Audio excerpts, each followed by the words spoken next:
윤아진은 병원 복도를 터덜터덜 걸으며 한숨을 내쉬었습니다. 이제 정말 혼자구나. 30살의 하진에게 박정희는 세상의 전부였어요. 아버지 없이 단둘이 살아온 모녀였거든요. 정혜는 평생 동네에서 작은 반찬 가게를 운영하며 하진을 키웠습니다. 새벽 5시면 어김없이 일어나 콩나물을 무치고 시금치를 데치던 부지런한 손길, 저녁 늦게까지 가게 문을 열어두며 동네 할머니들과 정겨운 대화를 나누던 따뜻한 목소리가 이제는 기억 속에만 남았어요. 장례식장에서 돌아온 하진은 현관문을 열며 깊은 한숨을 내쉬었습니다. 평소 같으면 부엌에서 들려올 법한 도마 소리도 가스레인지 위에서 부글부글 끓는 국물 소리도 없었죠. 적막한 집 안에는 엄마가 마지막으로 끓여놓은 된장찌개 냄새만이 희미하게 남아 있었어요. 하진은 며칠째 미뤄뒀던 유품 정리를 시작했습니다. 엄마의 방문을 열자 50년 가까이 정들었던 공간이 눈에 들어왔어요. 낡은 화장대 위에는 엄마가 평생 쓰던 하얀 플라스틱 빗과 기초 화장품 몇 개가 그대로 놓여 있었습니다. 옷장을 열자 검은색과 회색 옷들이 정갈하게 걸려 있었죠. 엄마는 평생 화려한 옷을 입어본 적이 없었거든요. 옷들을 하나씩 꺼내며 하진의 가슴이 먹먹해졌어요. 낡은 앞치마에서는 여전히 엄마 특유의 비누 냄새가 났고 외출용 검정 재킷 주머니에서는 사탕 하나가 나왔습니다. 엄마는 늘 하진을 위해 사탕을 준비해뒀었거든요. 서랍장 정리가 가장 힘들었어요. 위쪽 서랍에는 하진의 어린 시절 사진들과 상장들이 고이 보관되어 있었습니다. 엄마가 얼마나 자신을 소중히 여겼는지 알 수 있는 대목이었죠. 두 번째 서랍에는 통장과 중요한 서류들이 깔끔하게 정리되어 있었어요.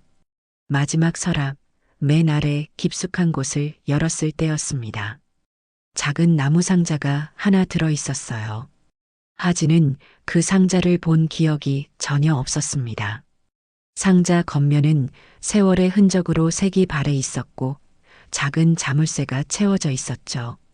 다행히 자물쇠는 오래되어 쉽게 열렸어요. 상자 안에는 오래된 사진 몇 장과 편지 봉투들이 조심스럽게 보관되어 있었습니다. 그런데 맨 위에 있는 사진 한 장이 하진의 시선을 사로잡았어요. 20대 후반쯤 되어 보이는 여자가 환하게 웃고 있는 흑백 사진이었습니다. 여자는 파마머리에 깔끔한 원피스를 입고 있었고 눈웃음이 참 예뻤어요. 하진은 사진을 이리저리 살펴봤지만 그 얼굴을 본 적이 없었습니다. 혹시나 해서 사진을 뒤집어 보니 연필로 쓴 희미한 글씨가 보였어요. 내 딸 하진이에게 마이너스 1995년. 하진의 손이 덜덜 떨리기 시작했습니다. 이게 대체 무슨 뜻일까요? 자신이 태어난 해가 1993년인데 1995년이면 2살 때였어요. 그런데 이 여자는 누구인 걸까요? 엄마는 평생 하진에게 다른 가족이나 친척에 대해 거의 얘기하지 않았거든요. 하진은 밤새 뒤척이며 사진 속 여자에 대해 생각했습니다. 다음 날 아침 하진은 사진을 들고 동네 사진관으로 향했어요. 50년 넘게 이 동네에서 사진관을 운영하고 있는 김 사장에게 물어보면 뭔가 알 수 있을 거라는 생각이 들었거든요. 사장님, 혹시 이 사진 보신 적 있으세요? 김 사장은 돋보기를 쓰고 사진을 자세히 들여다봤습니다. 그러더니 고개를 갸웃거리며 말했어요. 글쎄, 워낙 오래된 사진이라. 그런데 이 뒷면 글씨는 분명 여기서 인화한 게 아니야. 우리는 뒷면에 도장을 찍거든. 김 사장의 말에 하진의 마음은 더욱 복잡해졌어요. 그렇다면 이 사진은 어디서 온 걸까요?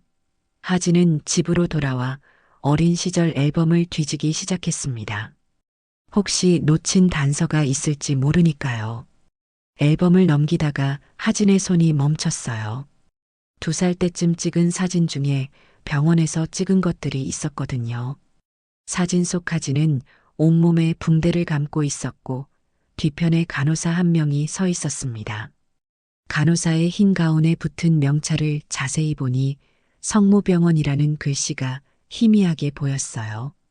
하진은 즉시 성모병원으로 전화를 걸었습니다. 하지만 담당자는 20년도 넘은 기록은 모두 폐기되었다고 말했어요. 하진의 마음은 점점 조급해졌습니다. 뭔가 중요한 단서가 있다는 직감이 들었거든요. 그날 오후 하진은 다시 한번 엄마의 유품을 뒤졌어요. 혹시 놓친 것이 있을까 해서 말이죠. 옷장 맨 위쪽 구석에서 먼지가 쌓인 작은 종이 상자를 발견했습니다. 상자 안에는 오래된 진료 기록지와 처방전들이 들어 있었어요. 하진이 그 중 하나를 펼쳐보니 1995년 2월의 기록이었습니다. 환자명 윤하진, 나이만 2세, 진료 과목 소아외과, 담당의 박민수라고 적혀 있었어요. 그런데 특이한 점이 있었습니다. 보호자란에 박정혜라고 적혀 있었지만 관계란은 공란으로 비워져 있었거든요. 하진의 심장이 빠르게 뛰기 시작했어요. 왜 관계란이 비어 있는 걸까요? 그리고 왜 하필 그 시기의 기록만 따로 보관해뒀을까요? 하진은 손 떨리는 마음으로 다른 서류들도 살펴봤습니다. 그 중에는 하진의 주민등록등본 원본도 있었어요. 출생신고일을 보니 1995년 3월 15일이었습니다. 자신이 태어난 지 거의 2년이 지나서 호적에 올려진 거였어요. 이상했어요. 보통은 출생 후 한 달 안에 신고를 하는 게 일반적인데 말이죠. 하진은 점점 더 많은 의문이 생겼습니다. 혹시 자신이 정말 박정혜의 친딸이 맞는 걸까요? 아니면 다른 이유가 있는 걸까요? 그날 밤 하진은 동네에서 오랫동안 엄마와 친하게 지냈던 김할머니를 찾아갔어요. 김할머니는 하진을 보자 반갑게 맞아주었습니다. 할머니, 엄마 얘기 좀 듣고 싶어요. 제가 어렸을 때 일들 말이에요. 김할머니는 차를 끓여주며 천천히 입을 열었어요. 내 엄마가 널 처음 데리고 왔을 때가 생각나는구나. 그때 넌 온몸이 상처투성이었어. 정혜가 많이 울었지. 무슨 일이 있었는지는 끝내 말하지 않더라고. 하진의 가슴이 철렁 내려앉았습니다. 김할머니의 말이 하진의 머릿속에서 맴돌았습니다. 온몸이 상처투성이었다는 것, 그리고 엄마가 울었다는 것. 하진은 집으로 돌아오는 길에 수없이 많은 생각들이 스쳐 지나갔어요. 혹시 자신이 입양된 아이인 걸까요? 아니면 더 끔찍한 일이 있었던 걸까요? 집에 도착한 하진은 거울 앞에 서서 자신의 얼굴을 유심히 들여다봤습니다. 박정혜와 닮은 구석이 있나 찾아봤지만 생각해보니 별로 닮지 않았어요. 하진은 눈이 크고 코가 오똑했는데 엄마는 전형적인 서민적인 얼굴이었거든요. 지금까지는 아버지를 닮았나 보다 생각했는데 이제 와서 보니 이상했습니다. 다음 날 하진은 주민센터로 향했어요. 가족관계 증명서를 다시 한번 자세히 확인해 보고 싶었거든요. 담당 공무원은 서류를 출력해주며 말했습니다. 어머님이 돌아가셔서 정정하실 일이 있으신가 보네요. 하진이 서류를 받아보니 분명히 박정혜가 모로 등록되어 있었어요. 하지만 아버지라는 공란이었습니다. 그런데 이상한 점이 또 있었어요. 본적지가 하진이 알고 있던 것과 달랐거든요. 하진은 줄곧 서울에서 태어났다고 들었는데 서류상으로는 경기도 어느 작은 도시가 본적지로 되어 있었어요. 혹시 입양 관련 기록도 확인할 수 있나요? 입양 기록은 가정법원에서 관리합니다. 하지만 본인 확인 절차가 까다로워요. 하진은 서류를 들고 집으로 돌아왔어요. 머릿속이 복잡했습니다. 확인할수록 더 많은 의문만 생겼거든요. 그때 휴대폰이 울렸어요. 고모부였습니다. 하진아, 정의 제사 준비는 잘 되어 가니? 네, 고모부. 그런데 하진은 망설이다가 용기를 내어 사진 얘기를 꺼냈어요. 고모부는 젊었을 때 형사였거든요. 혹시 뭔가 도움이 될 만한 조언을 해줄 수 있을 거라 생각했습니다. 사진을 한번 봐도 될까?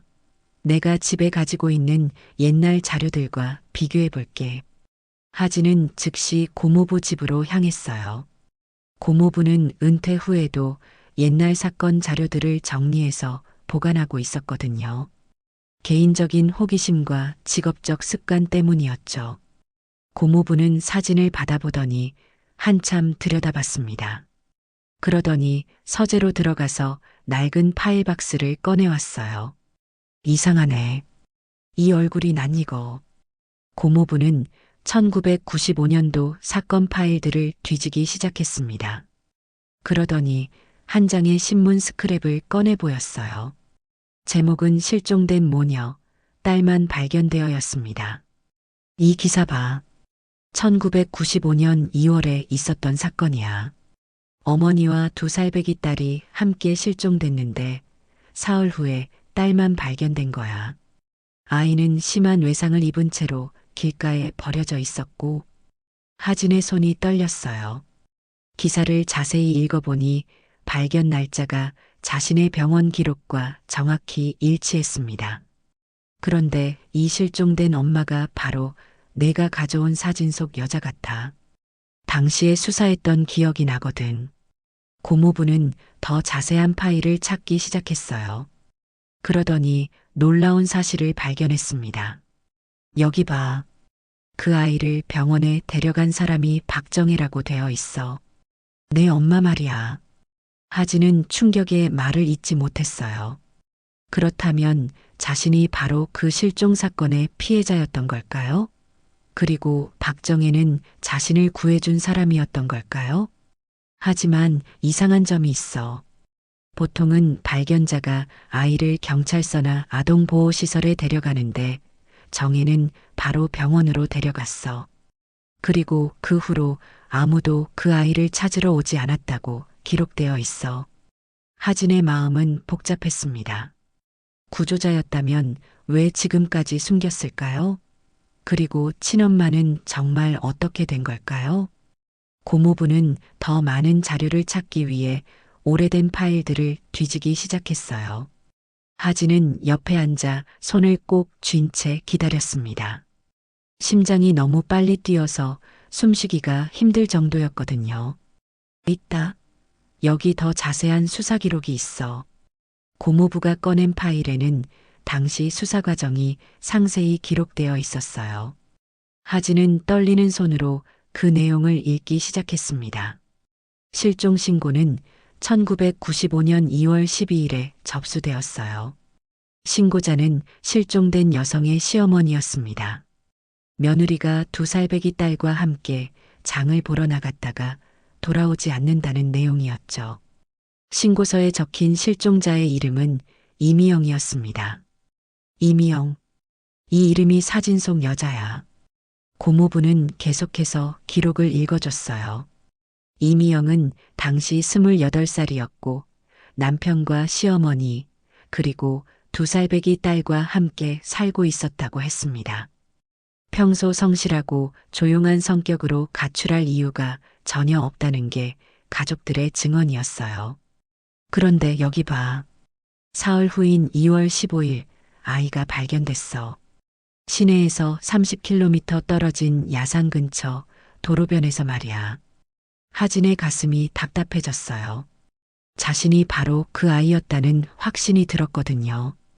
발견 날짜도 나이도 상황도 모든 게 일치했습니다. 아이는 심한 탈수와 외상으로 위험한 상태였어. 옷은 찢어져 있었고 온몸에 멍과 상처가 있었다고 기록되어 있어. 고모부의 목소리가 점점 낮아졌어요. 하진은 자신도 모르게 눈물이 흘러내렸습니다. 2살배기 아이가 그런 끔찍한 일을 당했다니 상상만 해도 가슴이 미어졌거든요. 그런데 정혜가 어떻게 그 아이를 발견했는지는 명확하지 않아. 당시 조서를 보면 언니는 새벽에 나무를 캐러 산에 갔다가 우연히 발견했다고 진술했어. 하진은 고개를 들어 고모부를 바라봤어요. 그럼 엄마가 저를 구해준 거예요? 그런 것 같아. 하지만 여기서 이상한 점이 있어. 보통은 이런 경우 경찰이나 소방서에 신고를 먼저 하는데 정혜는 바로 병원으로 데려갔어. 마치 아이의 생명이 위급하다는 걸 알고 있었던 것처럼 말이야. 고모부는 계속해서 기록을 뒤졌어요. 그러더니 또 다른 충격적인 사실을 발견했습니다. 여기 봐. 아이의 신원을 확인하려고 실종신고와 대조했는데 당시 실종신고된 이미영의 딸과 일치한다고 판단했어. 하지만 문제가 있었어. 무슨 문제요? 이미영의 가족들이 아이 확인을 거부한 거야. 시어머니는 며느리와 손녀가 모두 죽었다고 생각한다며 다른 아이를 보고 싶지 않다고 했어. 남편도 마찬가지였고, 하진은 믿을 수 없다는 표정으로 고모부를 바라봤어요. 친가족이 자신을 포기했다는 뜻이었거든요. 그래서 아이는 결국 보육원에 맡겨질 예정이었어. 하지만 정혜가 임시보호자 역할을 자원했고 나중에는 정식으로 입양 절차를 밟았던 것 같아. 하진의 마음은 복잡했어요. 슬픔과 고마움이 동시에 밀려왔거든요. 친가족에게 버림받은 슬픔, 그리고 박정혜가 자신을 구해주고 키워준 것에 대한 깊은 감사함이 교차했습니다. 그럼 이미영은, 제 친엄마는 어떻게 됐어요? 고모부는 한숨을 깊게 내쉬었어요. 끝까지 찾지 못했어. 수사는 몇 달간 계속됐지만 결국 미제 사건으로 남았지. 아마 사고를 당했거나. 고모부는 말을 잇지 못했어요. 하지만 하진은 그 의미를 충분히 알 수 있었습니다. 고모부의 말을 들은 하진은 며칠 동안 잠을 이루지 못했어요. 자신의 출생에 대한 진실을 알고 싶은 마음과 동시에 그 진실이 가져올 충격에 대한 두려움이 엇갈렸거든요. 결국 하진은 확실한 답을 얻기 위해 DNA 검사를 받기로 결심했습니다. 검사 결과를 기다리는 일주일은 정말 길게 느껴졌어요. 하진은 그동안 고모부가 찾아준 자료들을 반복해서 읽어봤습니다. 이미영이라는 여자에 대해 더 알고 싶었거든요. 혹시 다른 단서가 있을지도 모르니까요. 고모부는 추가 조사를 위해 당시 사건을 담당했던 동료들에게 연락을 취했어요. 은퇴한 형사들 모임에서 그 사건에 대한 이야기가 나왔다고 했습니다. 하진아, 새로운 정보를 하나 알아냈어. 고모부가 전화를 걸어왔을 때 하진은 가슴이 두근거렸어요. 당시 수사팀장이었던 최 형사가 기억하는 내용인데 이미영이 실종되기 전에 남편과 심하게 다퉜다는 증언이 있었다고 해. 어떤 다툼이요? 이미영의 시어머니가 며느리를 심하게 구박했다는 거야. 특히 아들을 낳지 못한다는 이유로 말이지. 그래서 이미영이 스트레스를 많이 받고 있었다고 해. 하진은 가슴이 답답해졌어요. 사진 속에서 그렇게 환하게 웃고 있던 이미영이 그런 고통을 겪고 있었다니 말이에요. 더 충격적인 건 이미영의 남편이 사건 발생 일주일 후에 다른 여자와 재혼했다는 거야. 일주일 후에요? 그래. 보통 실종된 부인을 찾으려고 노력해야 하는데 너무 빨리 포기한 거지. 그래서 당시 수사진들도 의심스럽게 봤다고 해. 하진은 점점 더 복잡한 진실 앞에 서 있다는 걸 깨달았어요. 단순히 실종 사건이 아니라 더 어두운 비밀이 숨어 있을 수도 있겠다는 생각이 들었거든요. 며칠 후 드디어 DNA 검사 결과가 나왔어요. 하진은 떨리는 손으로 봉투를 뜯었습니다. 결과는 예상했던 대로였어요. 박정혜와 하진 사이에는 혈연 관계가 없다고 명시되어 있었거든요. 이제 확실해졌습니다. 하진은 박정혜의 친딸이 아니었어요. 그리고 사진 속 이미영이 자신의 친어머니일 가능성이 높았습니다. 하진은 그 사실을 받아들이기까지 시간이 필요했어요. 그날 밤 하진은 엄마의 방에 들어가 유품들을 다시 살펴봤습니다. 이번에는 다른 마음으로 보게 되었어요. 이 모든 것들이 혈연은 아니지만 자신을 진심으로 사랑했던 여자의 흔적이라는 걸 알았거든요. 서랍 깊숙한 곳에서 하진은 또 다른 편지를 발견했어요. 봉투에는 하진이가 어른이 되면이라고 적혀 있었습니다. 하진은 조심스럽게 편지를 펼쳤어요. 편지에는 박정혜의 진심이 담겨 있었습니다. 하진아, 내가 이 편지를 읽고 있다면 엄마는 이미 세상에 없을 거야. 엄마가 내게 숨긴 비밀이 있어. 언젠가는 내가 알게 될 거라고 생각했지만 차마 말할 용기가 나지 않았단다. 하진의 눈에서 눈물이 흘러내렸어요. 엄마도 이 모든 걸 알고 있었구나 싶었거든요. 편지는 계속되었어요. 내가 2살 때 처음 널 안았을 때부터 너는 엄마의 전부였어. 비록 피로는 이어지지 않았지만 너를 키우는 30년이 엄마 인생에서 가장 행복한 시간이었단다. 편지를 끝까지 읽은 하진은 한참 동안 울었어요. 박정혜가 얼마나 자신을 사랑했는지, 그리고 얼마나 힘들게 이 비밀을 지켜왔는지 알 수 있었거든요. 편지 마지막 부분에는 이런 내용이 적혀 있었습니다. 하진아, 내 친엄마에 대해 더 알고 싶다면 성모병원 소아과에 있던 박민수 선생님을 찾아봐. 그분이 당시 너를 치료해 주셨거든. 그리고 엄마 침실 옷장 맨 위 상자 안에 내 친엄마가 남긴 마지막 편지가 있어. 하진은 즉시 옷장으로 달려갔어요. 맨 위 선반을 뒤지자 작은 봉투가 하나 나왔습니다. 봉투 겉면에는 내 딸 하진이에게라고 적혀 있었어요. 바로 사진 뒤에 쓰여진 것과 같은 필체였습니다. 떨리는 손으로 편지를 펼치자 이미영의 마지막 메시지가 나타났어요. 사랑하는 내 딸 하진아, 엄마가 이 편지를 쓰고 있을 때 너는 내 품에서 곤히 자고 있단다. 엄마는 곧 너를 떠나야 할 것 같아. 시어머니와 남편이 우리를 해치려고 해. 엄마가 너를 지켜줄 수 없을 것 같아서 너무 미안해. 하진의 가슴이 먹먹해졌어요. 이미영이 단순히 실종된 게 아니라 위험을 느끼고 있었다는 뜻이었거든요. 하진아, 엄마는 너를 안전한 곳에 숨겨놓고 도움을 구하러 갈 거야. 만약 엄마가 돌아오지 못한다면 너를 찾아주는 사람이 너의 진짜 엄마가 될 거야. 그 사람을 원망하지 마. 엄마 대신 너를 사랑해달라고 부탁할게. 편지를 읽으며 하진은 이미영의 마지막 순간들을 상상할 수 있었어요. 2살배기 딸을 지키기 위해 얼마나 절망적이었을까요? 그리고 박정혜에게 자신을 맡기며 얼마나 간절했을까요? 하진은 편지에서 언급된 박민수 의사를 찾기로 했어요. 성모병원에 전화해보니 박 의사는 10년 전에 은퇴했지만 여전히 병원 근처에서 개인의원을 운영하고 있다고 했습니다. 다음 날 하진은 박민수 의사의 개인의원을 찾아갔어요. 70대 후반의 박 의사는 하진을 보자 놀라는 표정을 지었습니다. 혹시 하진이니? 네, 선생님께서 저를 기억하세요?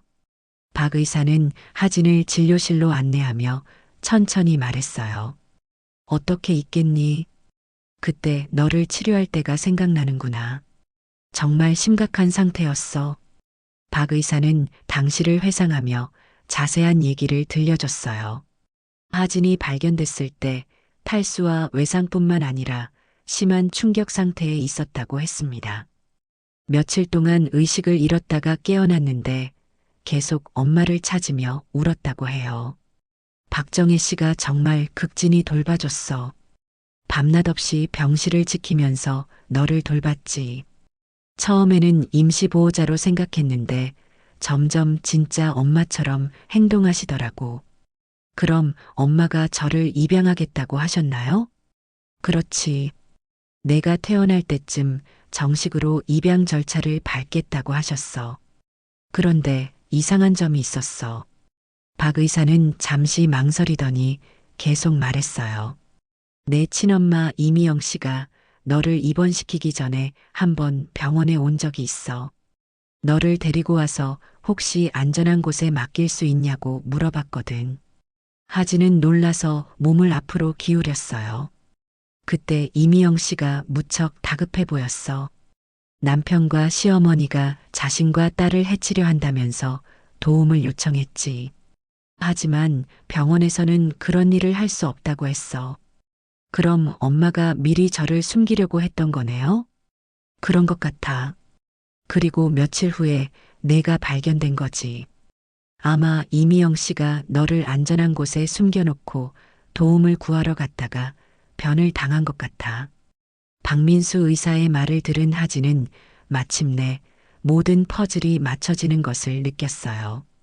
이미영은 딸을 지키기 위해 목숨을 걸었고 박정혜는 그 간절한 마음을 이어받아 하진을 키워온 거였습니다. 병원을 나서며 하진은 복잡한 감정에 휩싸였어요. 슬픔과 감사함이 동시에 밀려왔거든요.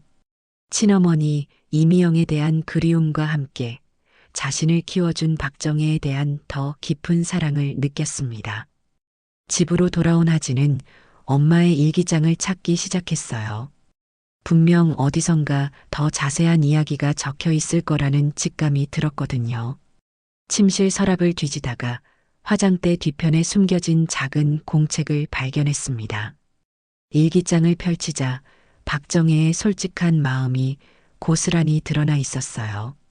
1995년 2월 15일자 첫 번째 기록이 하진의 눈에 들어왔습니다. 오늘 산에서 이상한 아이를 발견했다. 온몸이 상처투성이인 채로 길가에 버려져 있었다. 처음엔 그냥 지나칠까 생각했지만 아이가 너무 작고 불쌍해서 병원에 데려갔다. 의사 선생님이 하루만 늦었어도 위험했을 거라고 하셨다. 그 다음날 기록도 있었어요. 아이가 깨어나서 계속 엄마를 찾으며 운다.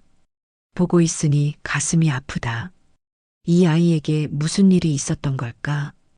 경찰에서는 보육원에 맡기자고 하는데 왠지 내가 돌봐야 할 것 같은 기분이 든다. 하진은 계속해서 일기를 읽어나갔어요. 박정혜의 마음 변화가 고스란히 기록되어 있었거든요. 아이와 함께 지낸 지 일주일이 되었다. 처음엔 낯가림이 심했는데 이제는 내게 안겨서 잠든다. 이 아이를 보육원에 보내기가 점점 어려워진다. 혼자 살던 내게 이런 소중한 존재가 생길 줄 몰랐다. 한 달 후 기록에는 박정혜의 결심이 담겨 있었어요. 정식으로 하진이를 입양하기로 했다.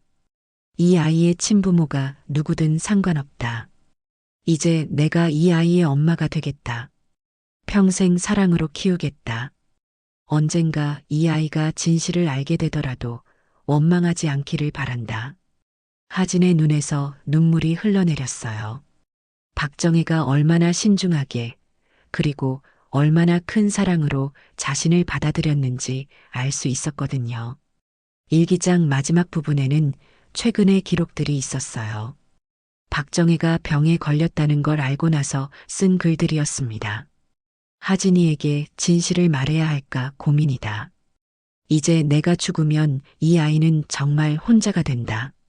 친어머니의 존재를 알려줘야 할까? 하지만 그 진실이 하진이에게 상처가 될까봐 두렵다. 결국 편지로 모든 걸 남기기로 했다. 하진이가 어른이 되어 스스로 선택할 수 있을 때 알게 하자. 내가 이 아이를 얼마나 사랑했는지만큼은 분명히 전해지기를 바란다. 하진은 일기장을 가슴에 꼭 안고 한참을 울었어요. 박정혜의 깊은 사랑과 고민을 알 수 있었거든요. 혈연이 아니어도 진정한 가족이 될 수 있다는 것, 사랑만으로도 충분하다는 것을 깨달았습니다. 그날 밤 하진은 두 어머니에 대해 생각했어요. 자신을 낳아준 이미영과 키워준 박정혜. 두 사람 모두 자신을 진심으로 사랑했다는 걸 알았습니다. 하진은 며칠 동안 고민에 빠져 있었어요. 이제 모든 진실을 알았지만 이 마음을 어떻게 정리해야 할지 막막했거든요. 그러던 어느 날 하진은 두 어머니의 무덤을 찾아가기로 결심했습니다. 먼저 이미영의 무덤을 찾았어요. 고모부의 도움으로 알아낸 공동묘지에는 작은 비석 하나가 서 있었습니다. 이미영 1967년 1995년이라는 간단한 글씨만 새겨져 있었죠. 무덤 앞에는 아무도 다녀간 흔적이 없었어요. 하진은 무덤 앞에 앉아 조용히 마음속으로 말했습니다. 태어나게 해주셔서 고맙다고, 그리고 자신을 지키려고 애쓰셨다는 것을 이제야 알게 되었다고 말이에요. 이미영이 마지막까지 딸을 생각하며 얼마나 힘들었을지 상상하니 가슴이 아팠습니다. 무덤 앞에서 한참을 있다가 하진은 박정혜의 무덤으로 향했어요. 아직 49제도 지나지 않아 꽃들이 싱싱하게 놓여 있었습니다. 하진은 무덤 앞에 무릎을 꿇고 앉았어요. 엄마, 이제 다 알았어요. 하진의 목소리가 떨렸습니다. 박정혜가 얼마나 큰 사랑으로 자신을 키웠는지, 그리고 얼마나 힘든 비밀을 혼자 지켜왔는지 알았거든요. 엄마가 저를 처음 발견했을 때부터 지금까지 정말 고생 많으셨어요. 저는 엄마의 진짜 딸이에요. 피가 섞이지 않았어도 엄마가 주신 사랑으로 자란 엄마의 딸이에요. 하진은 주머니에서 두 장의 사진을 꺼냈어요. 하나는 이미영의 사진이었고 다른 하나는 박정혜와 함께 찍은 어린 시절 사진이었습니다. 두 사진을 나란히 놓고 보니 묘한 감정이 들었어요. 두 분 다 제 엄마예요. 한 분은 저를 세상에 태어나게 해주셨고 한 분은 저를 사람으로 키워주셨어요. 이제 저는 두 분의 사랑을 모두 기억하며 살아갈게요. 무덤을 떠나며 하진은 마음이 한결 가벼워진 것을 느꼈어요. 더 이상 혼란스럽지 않았거든요. 자신이 누구인지, 어디서 왔는지 이제 분명히 알았습니다. 집으로 돌아온 하진은 중요한 결정을 내렸어요. 박정혜가 운영하던 반찬 가게를 다시 열기로 한 거였습니다. 엄마의 손맛을 그리워하는 동네 사람들이 많았거든요. 가게 간판을 새로 만들면서 하진은 정혜반찬이라고 적었어요. 박정혜의 이름을 그대로 사용하고 싶었거든요. 그리고 가게 한쪽 벽에는 특별한 사진을 걸었습니다. 그것은 이미영의 사진과 박정혜의 사진을 나란히 놓고 촬영한 것이었어요. 두 어머니가 함께 있는 것처럼 보이게 만든 거였습니다. 사진 아래에는 작은 글씨로 두 분의 사랑으로 자란 딸 하진이라고 적어 놓았어요. 가게를 다시 연 첫날, 동네 할머니들이 하나둘 찾아왔어요. 모두들 하진이 엄마의 손맛을 이어받았다며 좋아했습니다. 하진은 박정혜가 남긴 레시피 노트를 보며 정성껏 밑반찬을 만들었어요. 저녁이 되어 가게 문을 닫으며 하진은 벽에 걸린 사진을 바라봤습니다. 이미영의 환한 미소와 박정혜의 따뜻한 눈빛이 자신을 지켜보고 있는 것 같았어요. 두 엄마, 저 이제 혼자가 아니에요. 두 분이 주신 사랑으로 잘 살아갈게요. 하진은 이제 진정한 의미에서 새로운 삶을 시작할 준비가 되었어요. 과거의 아픔을 딛고 두 어머니의 사랑을 가슴에 품은 채 말이죠. 반찬 가게에서 흘러나오는 따뜻한 불빛처럼 하진의 미래도 희망으로 가득했습니다. 매일 아침 가게 문을 열 때마다 하진은 두 어머니에게 인사를 했어요. 그리고 그날 하루도 감사한 마음으로 살아갔습니다. 진정한 가족의 의미를 깨달은 하진에게 매일이 소중한 선물이었거든요.